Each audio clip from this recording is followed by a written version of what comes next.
कांग्रेस परिवार की पारंपरिक सीट रायबरेली से इस बार सोनिया गांधी की जगह राहुल गांधी चुनाव लड़ रहे हैं। और उनके चुनाव लड़ने के साथ बीजेपी हमलावर हो गई है और यह सवाल उठ रहा है कि राहुल गांधी ये चुनाव जीतेंगे या उनके साथ एक बार फिर से जो 2019 में अमेठी में हुआ था वही हो जाएगा। नमस्ते दोस्तों, मेरा नाम है नवीन चौधरी और आज की पंचायती में मैं रायबरेली सीट के कुछ आंकड़ों की आपके साथ बात करूंगा और इस आंकड़ों के आधार पर देखते हैं कि क्या कांग्रेस के लिए, राहुल गांधी के लिए सीट केक वॉक है या यहां पर भी अमेठी वापस होने की संभावना नजर आती है। जब मैंने रायबरेली के आंकड़ों को देखना शुरू किया तो मुझे एक हिंदी की कहावत याद आई, आसमान से गिरे खजूर में अटके। अगर राहुल गांधी के केस में हम बात करें तो राहुल गांधी के केस में यह कहावत अब यूं बन जाती है कि अमेठी से गिरे और रायबरेली में अटके। और ऐसा मैं आंकड़ों के आधार पर कह रहा हूं क्योंकि पिछले 20 सालों में कांग्रेस का प्रदर्शन लगातार वहां गिरा है और बीजेपी का प्रदर्शन वहां पे बहुत स्ट्रांग होता चला गया है। ये जो सीट है, इस सीट के बारे में आंकड़े मैं आपको प्रेजेंटेशन के माध्यम से दिखाता हूं। तो रायबरेली लोकसभा क्षेत्र जो है ये उत्तर प्रदेश में आता है और यहां पर आजादी के बाद से अभी तक जो है कांग्रेस परिवार से ही कोई न कोई जीतता रहा है और उसमें भी सबसे ज्यादा नेहरू गांधी परिवार के लोगों का हिस्सा रहा है। अगर आप देखें तो 1952 में जब चुनाव हुए थे तो फिरोज गांधी, जो कि राजीव गांधी के पिता इंदिरा गांधी के पति थे, वो चुनाव लड़े और 1960 तक वो यहां से सांसद रहे। उसके बाद बीच में दूसरे सांसद थे जो कांग्रेस पार्टी से ही थे और 1967 से 77 तक इंदिरा गांधी इस सीट से चुनाव जीतती हैं। 77 में इमरजेंसी के बाद जब चुनाव होते हैं तो इंदिरा गांधी को राजनारायण इस सीट से हराते हैं और 80 में इंदिरा गांधी फिर से इस सीट को जीत जाती हैं। पर चूंकि वो साउथ से भी चुनाव लड़ी थी, जैसे राहुल गांधी अमेठी के साथ पिछली बार वायनाड से लड़े थे वैसे ही, तो यहां पर 1980 में जब वो सीट को, रायबरेली सीट को खाली करती हैं तो उन्हीं के परिवार के अरुण नेहरू इस सीट से चुनाव लड़ते हैं और 89 तक वो यहां से चुनाव जीतते हैं। 89 के बाद भी इनके ही परिवार का, कमला नेहरू के रिश्तेदार, उनकी भाभी शीला कौल जो है सीट से चुनाव लड़ती हैं और 96 के बाद कांग्रेस इस सीट को हारती है। यहां पर बीजेपी जो है 2 बार इस सीट को जीतती है और फिर से कांग्रेस का यहां पर कब्जा होता है और 2004 से 2024 तक सोनिया गांधी इस सीट से सांसद चुनी जाती है। तो अगर आजादी से लेकर अभी तक आप देखें तो सिर्फ 3 ऐसे मौके आए थे जिनमें कि बीजेपी ने इस सीट को जीता। 77 जब जनता पार्टी थी, वहां से राजनारायण ने इंदिरा गांधी को हराया। इसके अलावा 96 और 98 में यहां से चुनाव जीतते हैं अशोक सिंह, जो कि कैंडिडेट थे बीजेपी के, और ये वो समय था जब अटल बिहारी वाजपेयी जी के बारे में, मतलब उनकी सरकार बननी थी और उनको लेके पूरे देश में एक जबरदस्त माहौल था, एक लहर थी।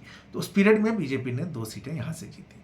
ये जो है इस सीट का कांग्रेस और गांधी परिवार का हिस्ट्री है, उनका रिश्ता है।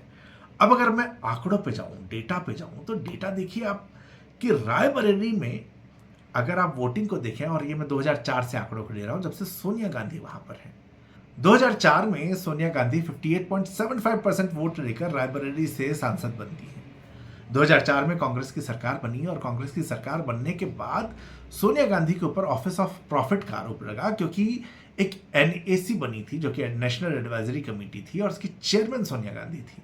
तो बीजेपी ने उन पर हमला किया कि वो ऑफिस ऑफ प्रॉफिट ले रही हैं सांसद रहते हुए, और इसके बाद उन्होंने जो है, सोनिया गांधी ने इस्तीफा दिया। 2006 में उपचुनाव हुए और सोनिया गांधी जबरदस्त मार्जिन से जीती। सोनिया गांधी को उस समय 80.49% वोट आए थे। तो ये जो है, मतलब बीजेपी ने जो आरोप लगाया उसको लोगों ने खारिज किया और सोनिया गांधी के साथ सारी सिंपैथी थी। इसके अलावा और भी इक्वेशन थे जो हम आगे बात करेंगे। लेकिन 2006 के बाद 2019 तक जब हम आते हैं तो आप देखिए 80.49 से 55.8% तक कांग्रेस आती है, जबकि बीजेपी का वोट बढ़ता है। यहां पर जो है लगातार 2009 के बाद कांग्रेस जो है अपने वोट 8.8% उसका गिरता चला जा रहा है। वहीं बीजेपी का जो वोट परसेंटेज है वो 3.82 से लेकर 38.36% तक आया। तो बीजेपी की जिस तरह से ग्रोथ हुई है वो बहुत जबरदस्त है, और जिस तरह का वेव है उसको देखते हुए लगता है कि 2024 में जो चुनाव होता बीजेपी टक्कर फिर से बहुत स्ट्रांग देती, क्योंकि कांग्रेस का वोट गिर रहा है, बीजेपी का बढ़ रहा है। और एक खास बात यहां यह है कि बीजेपी ने इस बार उसी प्रत्याशी को फिर से खड़ा किया है जो कि 2019 में सोनिया गांधी को इतनी कड़ी टक्कर दे चुके थे। कैंडिडेट की बात हम और करेंगे, लेकिन उससे पहले हम जो है थोड़ा आगे बढ़ के आंकड़े देखते हैं। अब आप कहेंगे कि उत्तर प्रदेश की बात हो रही है और समाजवादी और बीएसपी की हमने बात नहीं की, इस पूरे फैक्टर में हमने सिर्फ अभी तक बीजेपी कांग्रेस की बात की। तो मैं एक बार जो है कांग्रेस की स्थिति दिखाने के लिए आपको वहां पर फैक्टर्स दिखाता हूं। देखिए, समाजवादी पार्टी ने 2004 में जब सोनिया गांधी 58.75% से जीती थी, लगभग 20% वोट समाजवादी पार्टी ने लिए थे यहां पर, जो कि एक कांग्रेस को नुकसान था। ये यहां पर और ध्यान दें कि समाजवादी पार्टी ने यहां जिस कैंडिडेट को खड़ा किया था, ये वही अशोक सिंह थे जो कि वाजपेयी जी की सरकार जब बन रही थी 96-98 के टाइम में, उस समय बीजेपी से चुनाव जीते थे। यानी बीजेपी से इकलौते सांसद राजनारायण के अलावा चुनाव जीतने वाले एसपी के कैंडिडेट थे जिन्होंने सोनिया गांधी को टक्कर दी। तो एसपी, बीएसपी, बीजेपी सबका वोट हम मिला देते, यहाँ पे 32% वोट हमें दिखता है जो सब विपक्ष को मिला था और बाकी सारा कांग्रेस के पास था। उसके बाद के सारे चुनाव में आप देखें तो एसपी एक चुनाव 2006 का और लड़ी है जिसमें उन्होंने 9.5% वोट लिया, बीजेपी का बढ़ा, लेकिन कांग्रेस 80% पे थी। इसके बाद से समाजवादी पार्टी ने 2009 के बाद से कांग्रेस के सामने प्रत्याशी खड़ा करना बंद कर दिया। बीएसपी हालांकि 2 चुनावों में रही, लेकिन अगर आप बीएसपी और बीजेपी के वोट्स को यहां पर आप देखेंगे तो वो 20%, 28% ही था। कांग्रेस का आधा भी वोट ये सारी पार्टीज मिला के नहीं ले पाई थी। लेकिन 2019 में जब न एसपी थी न बीएसपी, तो आप ये नोटिस कीजिए कि जो नुकसान हो रहा है वो सारा का सारा नुकसान कांग्रेस को हो रहा है। यानी एसपी और बीएसपी का जो वोट था जो कि कांग्रेस को मिलना चाहिए था, वो मिलने की जगह माइनस होता है। 80% 2006 में, 2009 में एसपी नहीं है लेकिन बीएसपी वोट काटती है और वो नुकसान कांग्रेस का है।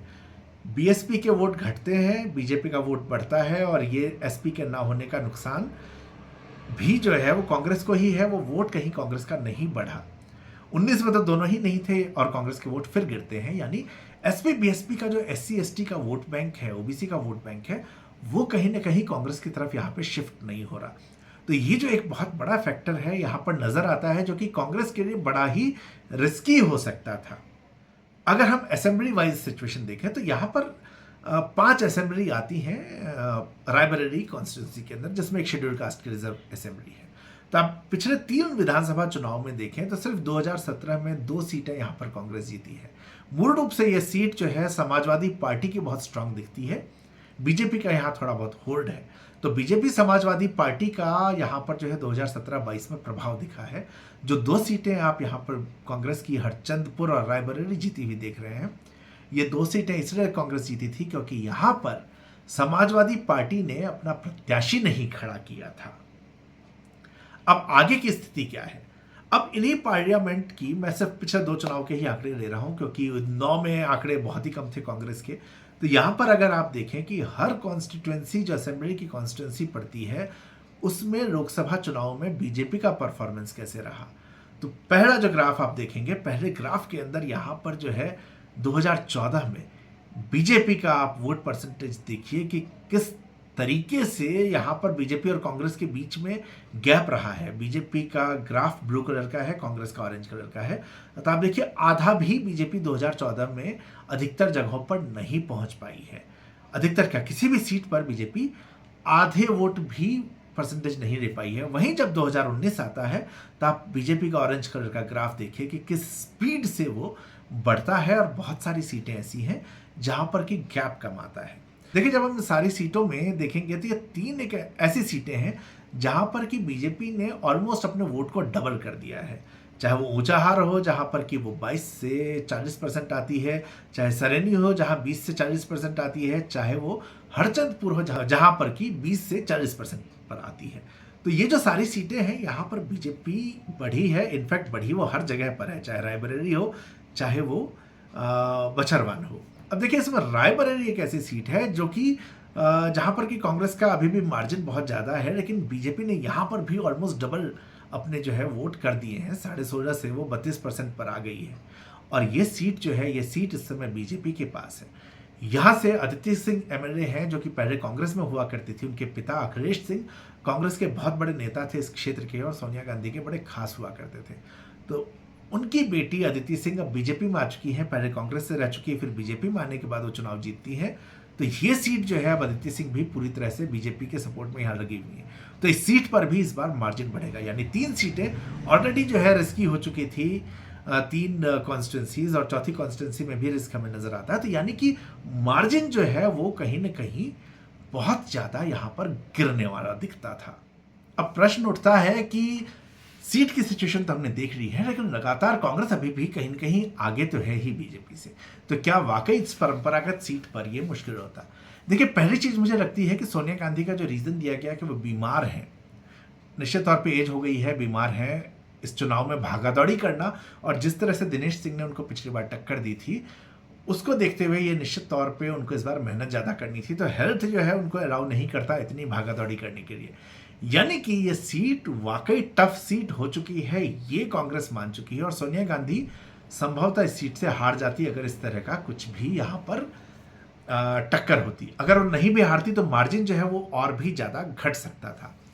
ऐसे में राहुल गांधी को इस सीट को, परिवार की सीट को बचाने के लिए लाया गया है ताकि एक जो जोश है, युवा जोश, जो फाइट वहां पर कर सकें और कार्यकर्ताओं में को फिर से जोश को ला सकें। साथ ही साथ कांग्रेस को जो अपना यूपी के अंदर अपना होल्ड दिखाना है, उस होल्ड को दिखाने के लिए राहुल गांधी का यहां पर होना बहुत जरूरी था। लेकिन क्या यह सीट इतनी ही आसान है? अब देखिए, जो दिनेश सिंह को यहां पर खड़ा किया गया है, दिनेश सिंह के साथ कुछ बड़े इंटरेस्टिंग फैक्टर आते हैं। दिनेश सिंह भी पहले कब कांग्रेस का ही हिस्सा हुआ करते थे और वो सोनिया गांधी के बड़े खास थे, लेकिन उन्होंने 2018 में बीजेपी ज्वाइन की और उसके बाद जो है उनको एमएलसी बनवाया गया। एमएलसी बनने के बाद उनको जो है योगी सरकार में मंत्री भी बनाया। 2019 में वो सोनिया गांधी के सामने चुनाव लड़ते हैं, वो सोनिया गांधी को टक्कर देते हैं बहुत तगड़ी, और इसलिए देते हैं क्योंकि दिनेश प्रताप सिंह और अखिलेश सिंह, ये दोनों ही लोग जो थे वो सोनिया गांधी के वहां पे हाथ थे। तो दिनेश प्रताप सिंह का वहां पर बहुत स्ट्रांग होल्ड है। 2019 में जब वो चुनाव हार जाते हैं, तो 2019 में चुनाव हारने के बाद भी जिस तरह से स्मृति ईरानी अमेठी में लगातार सक्रिय रही थी, उसी तरीके से दिनेश प्रताप सिंह भी सक्रिय रहे और लगातार लोगों के बीच जुड़े रहे। अब बीजेपी ने चूंकि उनको जो है एमएलसी बना के मंत्री भी बना दिया, तो मंत्री बनाने की वजह से उनके पास पावर भी ज्यादा थी, तो रायबरेली के अंदर काम करना उनके लिए आसान हो गया। अमेठी में जो लोगों को शिकायत थी वो ये होती थी कि चुनाव में गांधी परिवार नजर आता था। रायबरेली में भी ऑलमोस्ट यही सिचुएशन है। ऐसा नहीं कि सोनिया गांधी इसके बाद जाती हो। अब आए दिन नरेंद्र मोदी का जिस तरह सुनते हैं कि वो चले जाते हैं बनारस, जाके लोकसभा क्षेत्र में मिलते हैं लोगों से, बात करते हैं, सभा करते हैं, जो भी वो वहां करते हो, ये चीजें आप रायबरेली में या अमेठी में गांधी परिवार के लिए नहीं सुनते हैं। तो यानी कि प्रेजेंस तो सांसद की नहीं थी वहां पर, और ऐसे में एक आदमी जो लगातार काम कर रहा है, तो ये डर जरूर था कि मार्जिन लगातार श्रिंक हो रहे हैं, और ऐसे में दिनेश सिंह जो कि 5 साल से काम कर रहे हैं, सोनिया गांधी को हरा सकते थे या मार्जिन बहुत ही नीचे ले आते। और ये एक बड़ी वजह मुझे लगती है स्वास्थ्य के अलावा सोनिया गांधी के बाहर जाने की। दूसरा, दिनेश सिंह के भाई भी जो है हरचंदपुर से विधायक रहे थे। हरचंदपुर वही सीट जहां पर की बीजेपी का वोट परसेंटेज बहुत बड़ा है और इसी क्षेत्र में आता है। उनके एक भाई जो है रायबरेली जिला पंचायत के अध्यक्ष हैं। तो इनका जो घर है दिनेश प्रताप सिंह का, रायबरेली की पूरी पॉलिटिक्स उनके घर से चलती है। दूसरे जो थे वो थे अखिलेश सिंह, जो कि यहाँ की पॉलिटिक्स को कंट्रोल करते थे, और ये दोनों ही लोग जो हैं, ये दोनों सोनिया गांधी खास थे। अब देखिए, दिनेश प्रताप सिंह इधर आ चुके हैं, अखिलेश सिंह की जो बेटी है अदिति सिंह, ये भी कांग्रेस छोड़कर बीजेपी में आ चुकी है और रायबरेली से वो एमएलए हैं। तो यहाँ पर जो है, जो सोनिया गांधी के दोनों दो हाथ थे वो दोनों हट चुके हैं, दोनों बीजेपी के साथ हैं। यानी कि कांग्रेस के पास यहाँ की पॉलिटिक्स को कंट्रोल करने के लिए कुछ भी नहीं बचता है। फिर जातिगत समीकरण जो है वो भी बड़े फिट होते हैं। ब्राह्मण और ठाकुर दोनों मिला के यहाँ पर जो है 20% वोट होते हैं। तो ब्राह्मण और ठाकुर वोट जो है वो बीजेपी की तरफ, और ठाकुर वोट दिनेश प्रताप सिंह की वजह से इधर पूरी तरह से आने हैं। ब्राह्मण वोट इस तरफ आते काफी हमें दिखते हैं, और मुस्लिम वोट जो समाजवादी पार्टी का था वो कांग्रेस की तरफ जाएंगे। शेड्यूल कास्ट वोट भी यहाँ पर है। लेकिन हमने देखा कि बीजेपी ने किस तरह से ओबीसी वोट्स में, जो अदर ओबीसी वोट्स हैं बियॉन्ड यादव, उसके अंदर सेंधमारी की है। तो हमें वो प्रभाव भी यहाँ पर नजर आएगा। तो जो अदर ओबीसी वोट हैं वो बीजेपी की तरफ होते हैं। तो यानी कि ये सीट ओवरऑल इस समय जो है इस प्रत्याशी की वजह से, क्योंकि वो लगातार 5 साल से सक्रिय है, कांग्रेस का हाथ वही थे, उनकी उस क्षेत्र में चलती है, तो ये सीट जो है बहुत ज़्यादा कठिन हो चुकी है। तो सोनिया गांधी तो भले यहाँ से निकल गई है, लेकिन राहुल गांधी के लिए ये सीट आसान नहीं होगी, और ये देखने वाला होगा कि राहुल गांधी जीतते हैं कि नहीं, और अगर जीतते हैं तो मार्जिन क्या होगा। मेरा मानना है कि राहुल गांधी के लिए सीट कठिन होने वाली है, संभवतः जीत जाए, लेकिन मार्जिन जो है वो काफ़ी कम होने वाला है। तो ये थी आज की पंचायती दोस्तों, जुड़े रहिए और सब्सक्राइब करिए, शेयर करना मत भूलिएगा। Thank you very much.